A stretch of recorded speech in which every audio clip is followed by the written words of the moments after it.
है और हमें मैरोबोन नामी एक घर को दिखाया जाता है। काफी अरसे से ये खाली पड़ा था, लेकिन अब रोज मैरोबोन अपने बच्चों को लेकर यहाँ आई थी। उनके बच्चे काफी डरे सहमे थे, ऐसे जैसे पास्ट में उनके साथ कुछ बुरा हुआ हो। छोटा बच्चा सैम अपनी मोम से पूछता है क्या वो यहाँ तो नहीं आ जाएगा। जवाब में उसकी मोम कहती है नहीं, वो यहाँ नहीं आ सकता, हम सब यहाँ मिलकर खुश और सेफ रहेंगे। ये सब अब ये गाँव घूमने के लिए निकल जाते हैं, जहाँ इनकी मुलाकात होती है एली नामी एक लड़की से। बातों ही बातों में एली इनकी दोस्त बन चुकी थी। वो उन्हें पूरा गाँव घुमाती है और बीच में भी ले जाती है। इनके दिन अच्छे गुजरने लगे थे, लेकिन फिर बदकिस्मती से रोज की तबीयत खराब रहने लगी। एक दिन उसने जैक को अपने पास बुलाया और उसे कहा तुम हमेशा अपने बाकी बहन भाइयों का ख्याल रखना, कभी उनसे दूर न रहना। जिसके बाद वो एक लेटर की तरफ इशारा करते हुए मर जाती है। उसकी मौत ने जैक यानी उसके बड़े बेटे रख दिया। वो अब अपने बहन भाइयों को बुलाता है और अपनी मोम का लिखा हुआ लेटर पढ़ता है, जिसमें उन्होंने लिखा था कि तुम चारों हमेशा एक साथ रहना और जब तक जैक 21 साल का ना हो जाए तब तक मेरे मरने की खबर बाहर नहीं जानी चाहिए, क्योंकि यूएसए में गार्डियन के बगैर कोई भी नहीं रह सकता और गार्डियन की उम्र कभी 21 साल से कम नहीं होती। इस टाइम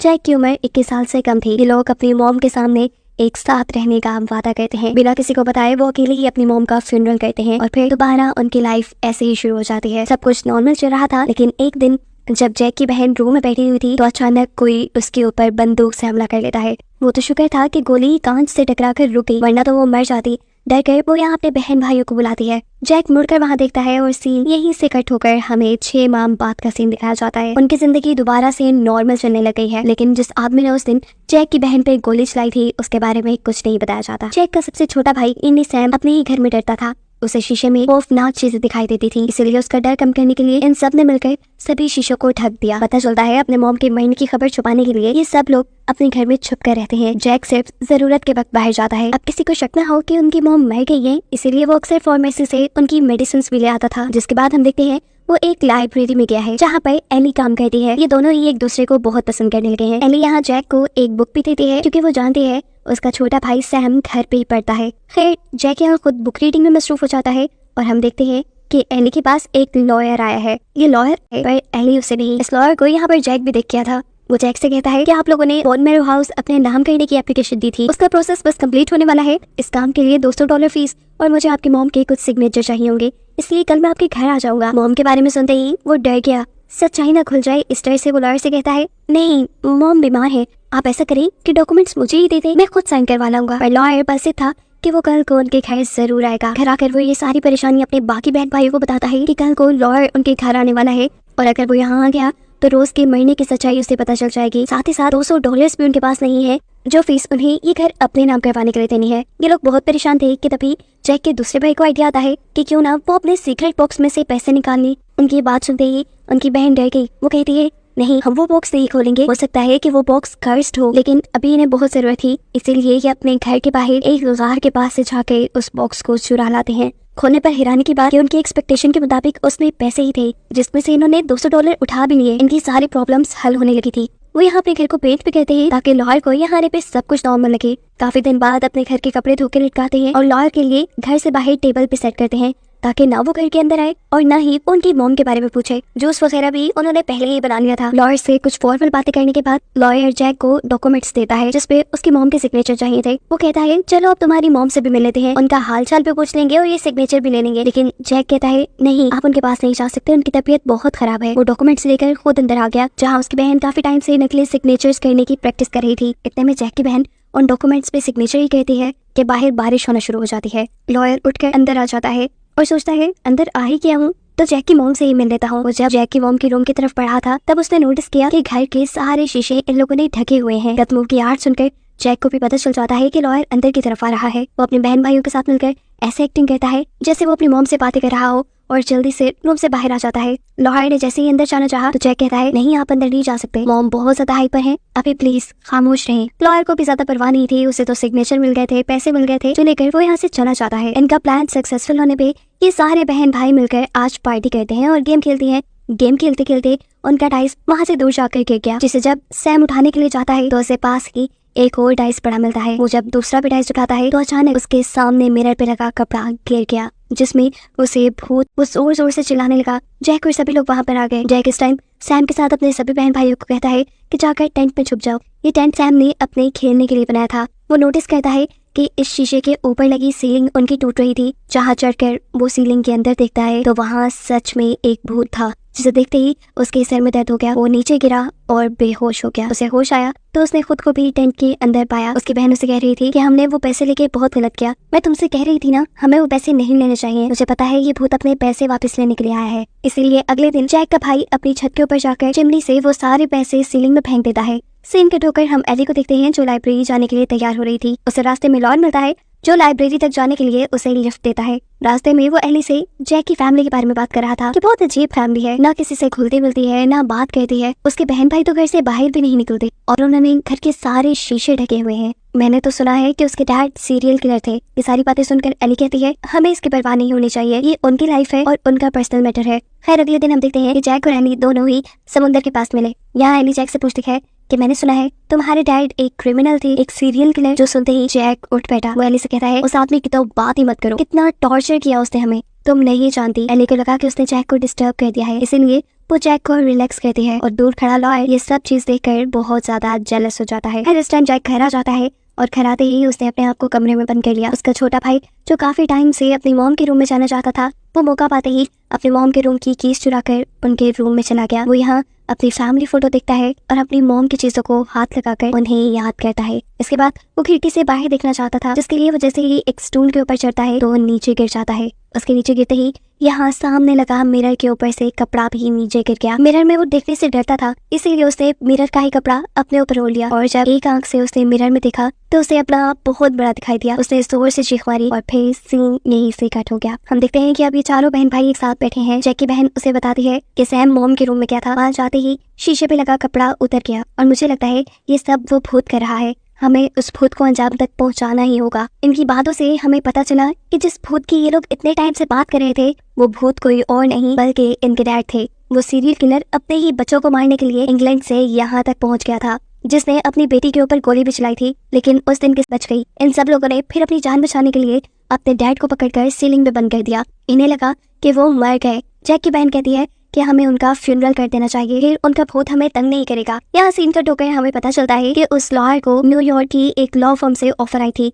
जिसमें उसे $5000 के बदले उस लॉ फर्म का शेयर होल्डर बना दिया जाता। ये सब तो बहुत अच्छी खबर थी, लेकिन प्रॉब्लम ये कि उसके पास $5000 नहीं थे। इतने पैसे वो कहाँ से लाता? तभी उसकी नजर पड़ती है न्यूज़पेपर पे, जिसमें खबर लिखी थी कि जैक के डैड एक सीरियल किलर जेल से $10,000 लेकर भाग गए हैं। अब था तो वो खुद भी लॉयर। कड़ी से कड़ी मिलाते हुए उन्हें याद आया कि कैसे जैक ने $200 एक साथ उसे कैश दे दिए थे। जरूर जैक के डैड उसके पास ही आए होंगे और उन्हीं में से $200 इसे दिए गए। वो सोचता है कि क्यों ना अगर वो जाकर जैक को ब्लैकमेल करे तो उसे इस आदमी की चुराई $10,000 में से $5,000 मिल सकते हैं। ये सोचते हुए वो जैक के घर आ जाता है और जैक को सारी बात बताते हुए कहता है मैं जानता हूँ तुम्हारे डैड एक सीरियल किलर है, वो जेल से $10,000 चुरा कर भागे हैं और मुझे भी पता है कि वो पैसे तुम्हारे पास हैं, उसी में से तुमने मुझे $200 दिए थे। मैं ये भी जानता हूँ कि तुमने अपनी मॉम के नकली सिग्नेचर किए हैं। ये सारे मामला अगर बिठाना चाहते हो तो मुझे आसानी से $5,000 दे दो, मैं तुम्हें कुछ नहीं कहूंगा, नहीं तो तुम्हारी सच्चाई मैं सबको बता दूंगा। लेकिन इन सब लोगों ने तो मिलकर पैसों का बॉक्स ऊपर सीलिंग में फेंक दिया था, जिसे लेने के लिए इन्हें सीलिंग में जाना पड़ता।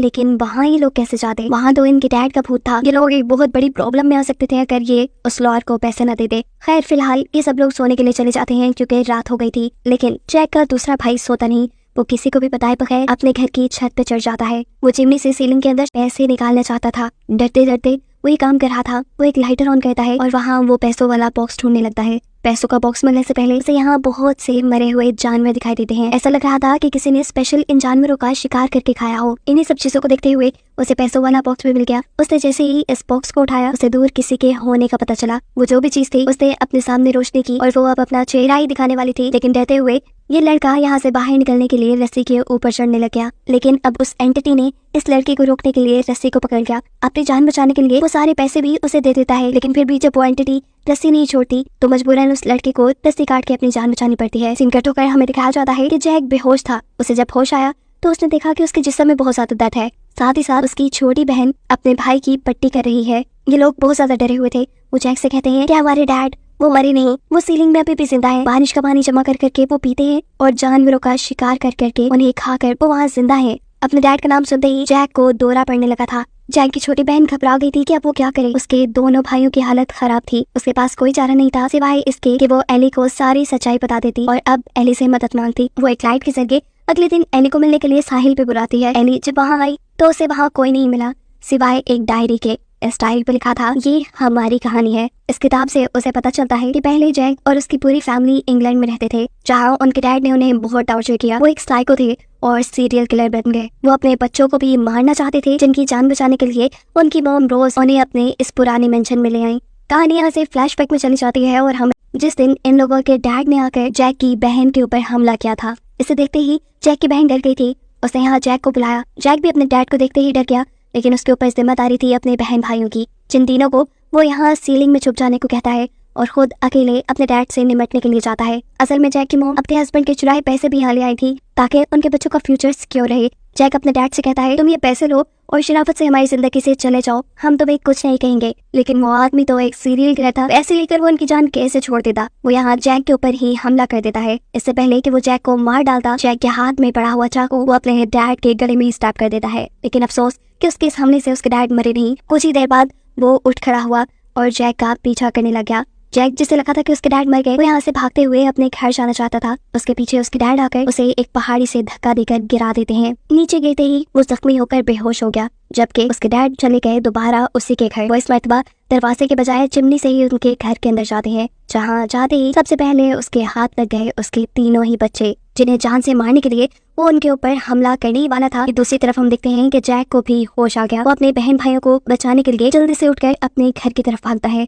और सीन अब कट होकर दोबारा प्रेजेंट में शिफ्ट होता है। प्रेजेंट में हम देख रहे हैं कि लॉयर जैक से पैसे लेने के लिए जैक के घर आया, लेकिन घर पे उसे कोई भी नहीं मिला। वो लोग कहाँ गए होंगे? लॉयर को इस चीज की परवाह नहीं थी, उसे सिर्फ पैसे चाहिए थे, जिसके लिए वो सबसे पहले रोज का कमरा चेक करता है और यहाँ उसे ये बात पता चल जाती है कि रोज मर गई है और ये लोने का ड्रामा करते हैं। पैसे ढूंढते ढूंढते वो ऊपर अटारी तक आ गया, जहाँ जाकर वो देखता है कि अटारी का कमरा ईंटें लगाकर सील किया गया है। वो समझ गया कि जरूर इन्होंने पैसे यहीं रखे होंगे। वो हथौड़ी से इस अटारी को तोड़ देता है और अंदर हम 3 लोगों की लाशें देखते हैं। ये 3 लोग कोई और नहीं बल्कि जैक के तीनों बहन भाई थे। और यहाँ कहानी में सबसे बड़ा ट्विस्ट ये रिवील हुआ कि उस दिन जब इनके डैड इस अटारी में आए तो उन्होंने आते ही अपने तीनों बच्चों को मार डाला था। ये देखते ही लॉयर भी शॉक था। कहानी दोबारा फ्लैशबैक में जाती है और हम देखते हैं कि जैक को भी ये बात मालूम थी कि उसके डैड ने उसके तीनों बहन भाइयों को मार दिया। वो ये भी बात जानता था कि उसके डैड अभी भी ऊपर हैं और इसका इंतजार कर रहे हैं, इसीलिए वो अटारी का कमरा ही सील कर देता है। उसने अपने बहन भाइयों को निकाल कर